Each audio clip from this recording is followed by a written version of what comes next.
Hello traders, welcome back to my channel. जैसा कि आप देख सकते हैं, आज हमने एक ओवरऑल लॉस बुक किया है ना। 96 रुपीज़ का आप देखेंगे प्रॉफिट है, और हमने 4 ट्रेड्स लिए हुए हैं। और हमारा ऑर्डर्स एक्चुअली, मैं आपको अपने अगर ऑर्डर दिखा दूँ तो मेरे हमने ऑर्डर्स 10 ऑर्डर्स लिए। फिल ऑर्डर्स में आप देख सकते हैं कि यहाँ पर मेरे 10 ऑर्डर्स हैं। तो आप देख सकते हैं यहाँ पर मेरे 10 ऑर्डर्स हैं बेसिकली। तो अगर मेरे 10 ऑर्डर्स हैं, अगर हमने प्रॉफिट बुक किया 96 रुपीज़ का, तो सॉरी मैं आपको अपनी ऑल पोजीशंस दिखा देता हूँ। ऑल पोजीशंस, ये मेरी ऑल पोजीशंस है। अगर मेरे 10 ऑर्डर से हमने बुक किया है, प्रॉफिट अगर 96 रुपीज़ है, तो ओवरऑल ये लॉस ही है, क्योंकि 200 तुम्हारे ब्रोकरेज हो जाएंगे, प्लस टैक्सेस वगैरह मिला करके हमें 300 रुपये टैक्सेस देने पड़ेंगे। तो अगर आप ओवरऑल निकालें, रफली हमने आज अगर 100 रुपीज़ का लॉस मानते हैं, 300 रुपीज़ अगर हम टैक्सेस वगैरह मिला के मानते हैं, तो हमने आज 200 रुपीज़ का लॉस बुक किया है, जो कि हमने काफ़ी सिली मिस्टेक की वजह से किया है। जैसे कि आप देख सकते हैं कि M&M एक ही में हमारा परफेक्ट ट्रेड था। बाकी ये जो तीनों ट्रेड्स हैं, तीनों के तीनों हमारे ट्रेड्स अच्छे नहीं थे, और बहुत ही सिली मिस्टेक की वजह से ये तीनों ट्रेड हमारे लॉस में गए। तो मैं आपको बताता हूँ कि मैं आपको बता देता हूँ कि कैसे मैंने ये लॉस किया, ताकि वो गलतियाँ आप ना करें जो मैंने की हैं। और मैं आपको फिर प्रॉफिट भी दिखा देता हूँ अपना, कि मैंने कैसे M&M में प्रॉफिट किया है, और आप भी वो कितनी आसानी से कर सकते हैं। और खास करके आप मेरी गलतियाँ ना करें जो मैंने की हैं, ताकि आप अभी प्रॉफिट ओवरऑल प्रॉफिटेबल हैं, जो कि मैं नहीं रह पाया इस समय। तो मैं आपको अपनी पहली मिस्टेक्स दिखाता हूँ। पहले मैं आपको अपनी मिस्टेक्स बताऊँगा सारी ट्रेड्स में जो मैंने की हुई हैं। पहले मैं Reliance, L&T, Bajaj auto, last में आपको अपना प्रॉफिट रेट दिखा दूंगा कि मैं अभी प्रॉफिट रेट कितनी आसानी से ले सकते हैं। So traders, let's get started. Reliance, first में आपको दिखाता हूँ मैंने रिलायंस में क्या गलती की। एक्चुअली कोई गलती नहीं थी, पर आप देख सकते हैं कि मार्केट हमेशा एक अनप्रेडिक्टेबल ही रहता है, तो हम उसको कभी नहीं ले सकता। आपका बेस्ट सेटअप भी कभी कभी फेल हो सकता है, तो उसमें कुछ नहीं कर सकता ट्रेडर्स। तो जैसा मैं आपको दिखाता हूँ, हमने रिलायंस में पोजीशन बनाई। हमने रिलायंस में काफ़ी लेट पोजीशन बनाई। एक्चुअल पोजीशन बनती है यहाँ पर हमने पोजीशन बनाई यहाँ पर। जैसा कि आप देखेंगे, रिलायंस में आपको दिखा दूँ, रिलायंस में हमने पोजीशन बनाई है इस वाली कैंडल पर, जबकि हमारा ब्रेकआउट कैंडल ये वाली थी। हमारी ब्रेकआउट कैंडल अगर आप ध्यान से देखेंगे तो हमारी ब्रेकआउट कैंडल बनेगी ये वाली, पर हमने पोजीशन बनाई थी इस वाली कैंडल पर। तो हमारा स्टॉप लॉस और टारगेट मैं आपको दिखा देता हूँ। हमारा स्टॉप लॉस बहुत आसानी से हिट हो गया इसमें। अगर आप देखेंगे कि मैंने पोजीशन यहाँ बनाई थी, हमारा स्टॉप लॉस था इस कैंडल के जस्ट नीचे, और हमारा टारगेट था 1:5 या 1:2, पर हमें उसका मौका ही नहीं मिला। हमारा स्टॉप लॉस हिट करके वापस हमारे कॉस्ट के ऊपर तो आ चुका है, पर stop loss is stop loss, आप कभी स्टॉप लॉस से कॉम्प्रोमाइज़ नहीं कर सकते। तो रिलायंस में इस तरह से मेरा स्टॉप लॉस हिट हो गया। थोड़ी सी देर हो गई एंट्री लेने में, पर फिर भी इसके मुझे लगा था इसके अंदर फ्यूल बाकी है। हल्का सा कंसोलिडेशन किया था, तो मुझे लगा इसके बाद अगर इस कंसोलिडेशन के ऊपर ब्रेकआउट देता है तो ये अच्छा जा सकता है। इसने ब्रेकआउट तो दिया, पर एंड में दिया है दिन के, तो हमारा इसमें लॉस बुक हो गया।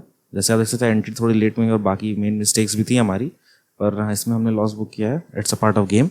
मैं आपको दिखाता हूँ L&T में हमने लॉस बुक क्यों किया। L&T एक्चुअली मुझे लेना नहीं था, लासेंट टर्बो एक्चुअली मैंने लिया अच्छे सेटअप के साथ ही लिया। पर मैं एक चीज़ दिखाता हूँ आपको, जिससे आपको काफ़ी मदद मिलेगी आने वाले आपके ट्रेड्स में। जैसे कि आप यहाँ पर देखेंगे कि ये हल्का सा हेड एंड शोल्डर्स इसमें देख सकते हैं, प्लस इसने एक हेड एंड शोल्डर्स में आप देख सकते हैं, प्लस इसने एक अच्छा ट्रेंड लाइन ब्रेकआउट दिया था। ये ट्रेंड लाइन अगर आप बनाए तो ये ट्रेंड लाइन ब्रेकआउट भी आप इसको कह सकते हैं। और उसके बाद मैंने ट्रेड एक्चुअली एग्जिट क्यों कर दिया इतनी जल्दी, सॉरी,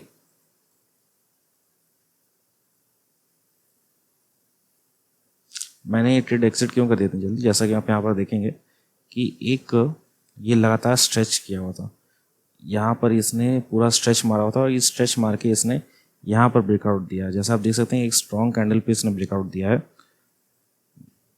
अगर आप ये वाली कैंडल पे फोकस करेंगे, ये देखिए,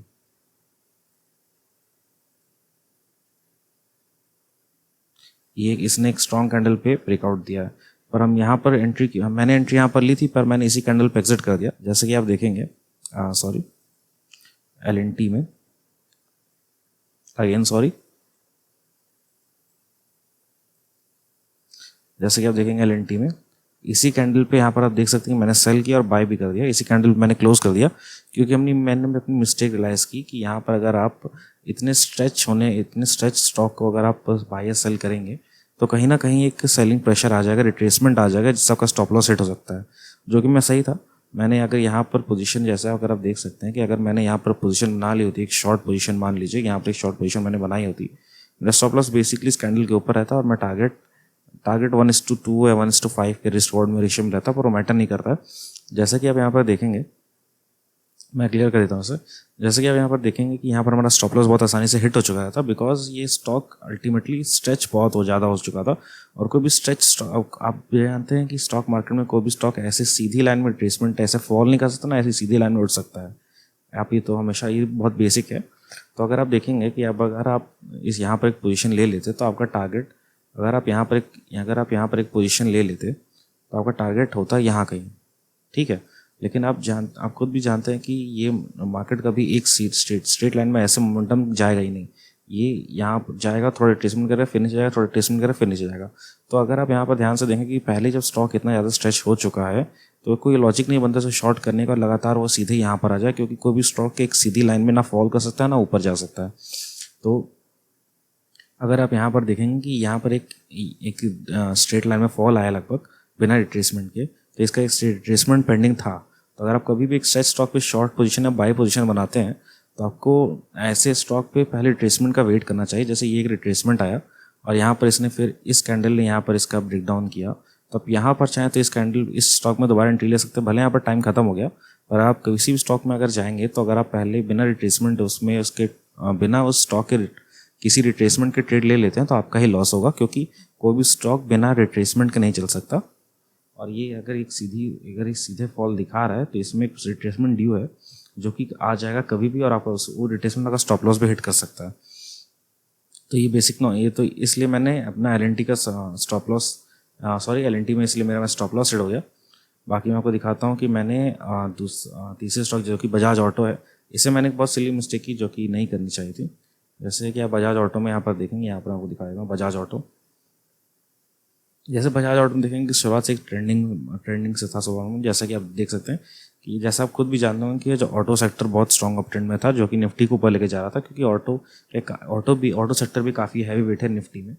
तो आप यहाँ पर देखेंगे कि यहाँ पर बजाज ऑटो काफ़ी स्ट्रॉन्ग अप ट्रेंड में था। यहाँ पर आप पोजीशन नहीं ले सकते। अगेन ट्रेडर्स, आप यहाँ पर देख सकते हैं कि ये भी बजाज ऑटो भी एक स्ट्रेच था, तो यहाँ पर पोजीशन नहीं ली जा सकती थी किसी भी हालत में, क्योंकि कहीं भी कभी भी एक रिट्रेसमेंट आ सकता था। तो मैंने एक्चुअली रिट्रेसमेंट का वेट तो किया था,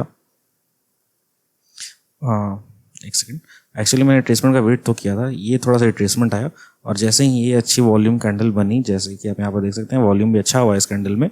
जैसे कि यहाँ पर एक अच्छी वॉल्यूम कैंडल बनी, मैंने यहाँ पर अपनी पोजीशन ले ली। पर एक्चुअली मेरी गलती क्या हो गई कि मुझे थोड़ा वेट करना चाहिए था। मुझे वेट करना चाहिए था कि ये जो रेजिस्टेंस है ये क्रॉस हो जाकर, ये इसके ऊपर क्रॉस होकर के यहाँ पर कहीं क्लोज होता और मैंने यहाँ पर अपनी पोजीशन ली होती, तो अल्टीमेटली मेरा टारगेट यहाँ होता और रिस्क रिवॉर्ड रेशियो मैनेज कर लेते उस हिसाब से, और हमारा टारगेट हिट हो जाता हमारा। पर हमारी गलती यहाँ पर ये हो गई कि मैंने देखा कि यहाँ पर एक रिट्रेसमेंट हल्का सा आ चुका है और एक अच्छी वॉल्यूम कैंडल बनी हुई है, तो यहाँ पर ये अब ट्रेंड कंटिन्यू कर सकता है अपना रिट्रेसमेंट के बाद। लेकिन एक्चुअली ये ऊपर रेजिस्टेंस था जो कि मैंने देख रहा था, पर मुझे लगा था कि ये अब ट्रेंड कंटिन्यू कर सकता है। थोड़ी सी ग्रीड आ गई मुझ में, तो बिना इस रेजिस्टेंस के ब्रेकआउट के मैंने ट्रेड ले लिया और यहाँ पर मेरा स्टॉप लॉस हिट हो गया, जो कि मेरा स्टॉप लॉस था इस सपोर्ट के नीचे ये, और ये कैंडल ने मेरा स्टॉप लॉस ले लिया। जैसे कि यहाँ पर देखेंगे कि यहाँ पर हमारा स्टॉप लॉस, यहाँ पर हमारी एंट्री थी, यहाँ पर हमारा स्टॉप लॉस था, जो कि बहुत ईजिली हिट हो गया और एक बार भी ये स्टॉक हमारे रेट के ऊपर नहीं गया। तो ये आप गलती, और जैसे आपको मैं यहाँ पर अब दिखा देता हूँ, यहाँ पर एक रेजिस्टेंस जब मैं आपको दिखा देता हूँ कहाँ पर रेजिस्टेंस था एक,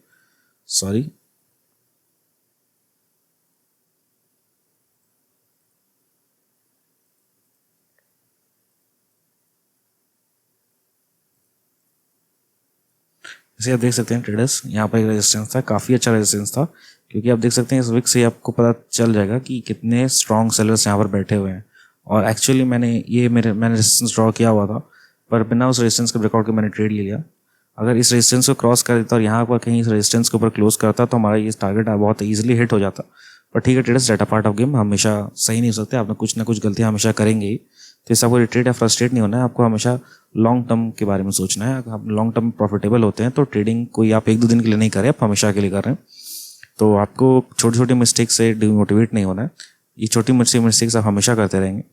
तो आपको मैं दिखा देता हूँ अब कि मैंने प्रॉफिट कैसे बुक किया था M&M में, और कैसे आप भी बहुत ईजिली ये प्रॉफिट बुक कर सकते हैं। तो जैसे कि आप देखेंगे M&M में महिंद्रा एंड महिंद्रा, आप यहाँ पर देख सकते हैं कि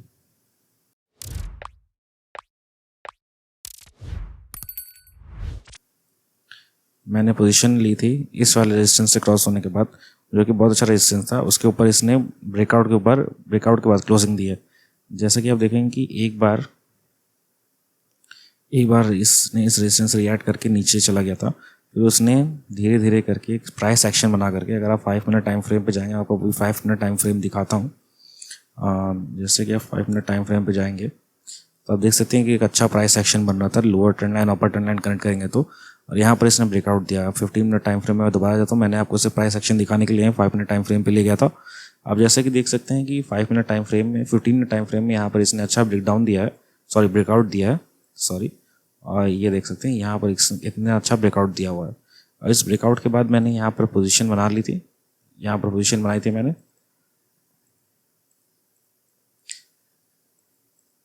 यहाँ पर पोजीशन बनाई थी मैंने, यहाँ इस कैंडल नीचे हमारा स्टॉप लॉस था और ये हमारा टारगेट था। और यहाँ पर पोजीशन बनाई थी हमने, यहाँ हमारा स्टॉप लॉस था और यहाँ हमारा टारगेट था। 1:2 हमारा टारगेट था ट्रेडर्स, जो कि बहुत इजीली हिट हो गया। एक्चुअली मैं आपको देख ही लेता हूँ कि ऑर्डर बुक में मैंने पोजीशन कहाँ ली थी। फील्ड ऑर्डर्स M&M 800 पे मैंने पोजीशन ली थी और हमने प्रॉफिट बुक किया 808.75 पे। तो 800 पे हमने, हाँ, यहाँ पर हमने पोजीशन ली थी, स्टॉप लॉस हमारा यहाँ था और बुक किया हमने 808.75 पे, मतलब हमने यहाँ कहीं अपना प्रॉफिट बुक कर लिया 808.75। तो ट्रेडर जैसे देख सकते हैं रिस्क टू रेशियो 1:5 के करीब था। और ये लॉजिक था मेरा कि इसने एक डेली टाइम फ्रेम पे, आप देख सकते हैं डेली टाइम फ्रेम में इसने ऑलरेडी ब्रेकआउट दे दिया है। डेली टाइम फ्रेम पर इसने गैप अप ब्रेकआउट दिया। उसके बाद अगर आप 15 मिनट टाइम फ्रेम पे आते हैं तो इसने एक अच्छे प्राइस एक्शन बनाने के बाद इस कैंडल पे ब्रेकआउट दिया। और उसके बाद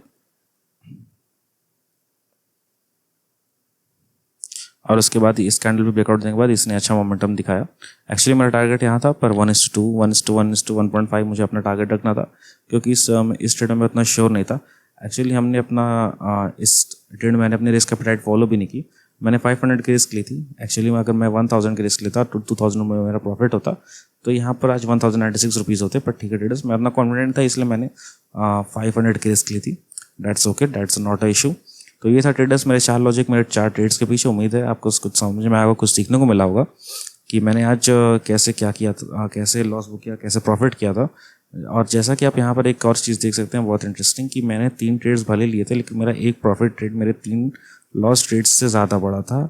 और ओवरऑल अगर आप बस ग्रॉस P&L देखें तो मैं 96 रुपीज़ प्रॉफिट में हूँ, जो कि नेट P&L टैक्सेस में ब्रोकरेज लगने के बाद 200 या 250 रुपीज़ लॉस में जाएगा।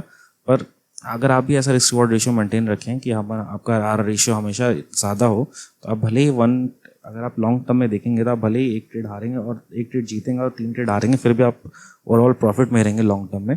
ऐसा हमेशा नहीं होता। जैसा कि आप मेरे प्रीवियस वीडियोज़ में देखेंगे कि मेरा लॉस मिनिमल ही रहता है मेरे प्रॉफिट से। यहाँ जैसा आप देख सकते हैं कि आर रेशियो वैसे हम प्रॉफिटेबल थे आज, और मेरे 3 गलतियाँ थी जो कि बहुत सिली मिस्टेक थी। अगर मैं ये बजाज ऑटो वाली मुझे बहुत सिली मिस्टेक लगती है। अगर ये बजाज ऑटो वाली मिस्टेक नहीं होती और रिलायंस नहीं L&T में अगर मैंने नहीं लिया होता स्ट्रेच देके, तो आज हमारा प्रॉफिट ज़्यादा होता। पर ठीक है traders, that's a part of game, ये होता है। और हम कोशिश करेंगे दोबारा ना हो, हम अगली बार से गलती अवॉइड करेंगे। उम्मीद है आपको इस वीडियो से कुछ सीखने को मिला होगा। अगर आपको कुछ सीखने को मिला हो तो प्लीज़ वीडियो को लाइक करिए, सब्सक्राइब करिए, और will see you in the next video.